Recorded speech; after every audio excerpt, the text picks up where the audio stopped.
네, 안녕하세요. 아는내과TV의 내과 전문의 유두현입니다. 이번 시간에는 자궁경부암에 대해서 핵심만 간략하게 정리해 보도록 하겠습니다.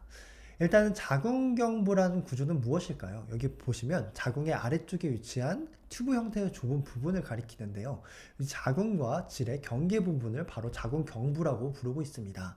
이 자궁경부는 두 가지 역할을 크게 담당하고 있는데, 첫 번째는 자궁이 외부로부터 감염되는 것을 막아주는 역할을 하고, 두 번째는 여러 종류의 점액을 분비하는데, 이때 이 점액 성분이 특히나 정자가 자궁으로 쉽게 들어올 수 있도록 도와주는 역할을 한다라고 알려져 있습니다. 자궁경부는 조직학적으로 조금 전문적이긴 한데, 보면 편평상피와 원주상피로 이루어져 있는데, 이 경계 부위가 바로 변형대라고 부르고 있습니다.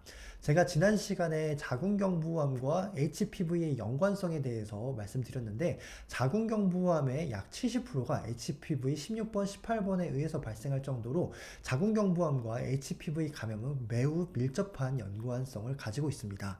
이때 이 인유두종 바이러스는 유형에 상관없이 이 변형대라는 지점이 감염에 취약하기 때문에 이 부분을 집중적으로 감염시킨다라고 알려져 있고, 사실 이 부분에서부터 자궁경부암이 시작된다라고 알고 계시면 되겠습니다.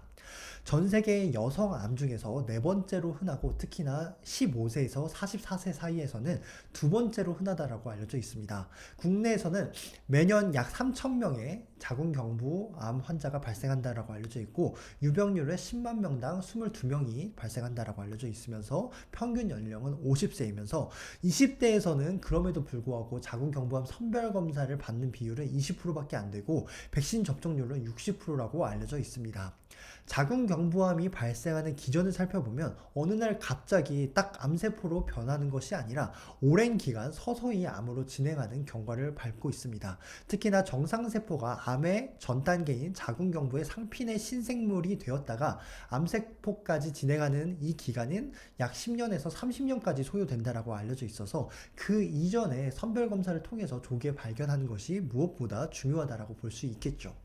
증상이 만약에 자궁경부암으로 인해 발생을 한다라고 했을 때는 대표적인 증상이 바로 질출혈입니다. 특히나 성관계 이후에 발생하는 질출혈, 그리고 성관계에 상관없이 발생하는 질출혈도 흔한 증상 중에 하나이고, 특히나 여기 보면 냄새가 심한 질 분비물이 증가한다거나 골반 통증이나 지속적인 질출혈로 인한 빈혈이나 체중 감소가 동반될 수 있고, 만약에 자궁경부암이 근처에 있는 방광이나 직장으로 침범을 했을 경우에서는 직장 출혈이나 방광 출혈도 유발할 수 있다고 알려져 있습니다. 그렇기 때문에 선별검사가 매우 중요하겠는데요. 어떻게 선별검사를 시행을 하냐? 자궁경부 도말검사를 시행을 하게 됩니다. 막대기 모양의 솔로 두 가지 브러쉬를 이용을 하는데, 자궁경부의 바깥쪽과 안쪽을 모두 채취를 하게 되고, 이때 세포 모양을 확인해서 이 세포 형태면 암의 가능성이 높겠구나 해서 조직 검사를 시행을 하게 됩니다. 또한 자궁경부암이 워낙에 인유두종 바이러스와 연관성이 깊다 보니까 이 DNA 검사를 활용하게 되는데요. 이에 대한 자세한 내용은 제가 선별검사 파트에서도 또 추가적으로 설명드리도록 하겠습니다. 자, 이렇게 세포 검사에서 암이 의심되는 소견은 다음과 같이 보일 수가 있고, 이런 소견이 보일 때는 추가적인 검사를 시행을 할 수 있겠습니다. 자, 이렇게 자궁경부가 정상으로 보일 때는 세포 검사에서도 이상 소견이 없겠지만, 자궁경부에서 암이 의심되는 소견이 보일 때는 이렇게 비정상적인 세포 검사의 소견이 보일 수 있다라는 것을 알고 계시면 좋겠고요. 그래서 우리가 세포 검사를 했을 때 결과지를 혹시 확인해 보신 분이 계실지 모르겠지만, 우리가 세포 검사에서 뭐 로우실, 하이실, 아스커스 뭐 이런 식으로 표기를 하는데, 사실 이거는 세포 검사를 지칭할 때 쓰는 용어이고요. 조직 검사를 쓸 때는 우리가 뭐 CIN 1, 2, 3 이런 용어를 쓰기도 합니다. 하지만 최근에는 뭐 CIN2에 대한 어떤 재현성이 떨어지기 때문에 이 CIN2에 대한 추가적인 분자 생물학적인 검사를 통해서 로우실, 하이실로 통일하자라는 의견도 대두되고 있는데, 이 부분은 참고만 해두시면 좋을 것 같습니다. 자, 다시 본론으로 돌아와서 선별검사는 그럼 어떤 사람들이 해야 되냐? 만 20세 이상의 성경험이 있는 모든 여성을 대상으로 현재 국가에서 선별검사를 권고하고 있습니다. 만 20세 미만의 여성 같은 경우에서는 사실 자궁경부암이 발생할 가능성도 워낙 낮고, 또 이 시기에서는 인유두종 바이러스가 감염됐을지라도 자연적으로 치유될 확률이 높기 때문에 굳이 선별검사를 권고하고 있지는 않고요. 그럼 언제까지 여성이 선별검사를 해야 되냐라고 했을 때는, 최근 10년간 3번 이상 연속한 그런 자궁경부 도말 검사에서 음성이 확인된 경우에서는 70세에 종료가 할 수 있는데 단 전제 조건이 20년간 하이시라고 고위험 병변이 없어야 되고 세포 검사의 결과를 알 수 없는 경우에서는 70세에도 종료를 할 수 없다라는 것은 참고해 두시면 좋을 것 같습니다. 선별검사 간격은 20세 이상에서 70세 미만에서 매년 시행할 것을 권고하고 있고요.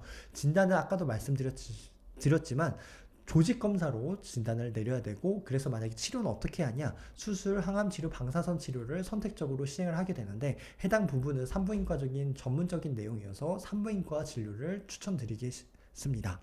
자, 자궁경부암의 예후를 살펴보면 조기에 진단되어서 치료를 한다면 완치가 가능합니다. 하지만 자궁경부가 암으로 더 진행을 하게 되고 주변으로 전이가 이루어지면 완치가 어려울 뿐만 아니라 치료에 따른 부작용이 발생을 하기 때문에 조기에 발견하는 것이 중요하겠죠. 또한 더불어서 자궁경부암 백신이 개발되어 있기 때문에 선별검사와 더불어서 예방 백신도 적응증에 해당하신 분들이라면 적극적으로 투여하시는 것이 좋을 것 같습니다. 해당 부분에 대해서는 제가 백신도 다음 영상에서 자세히 다뤄볼 테니까요. 해당 영상도 참고해 주시면 감사하겠습니다. 지금까지 긴 영상 시청해 주셔서 감사합니다.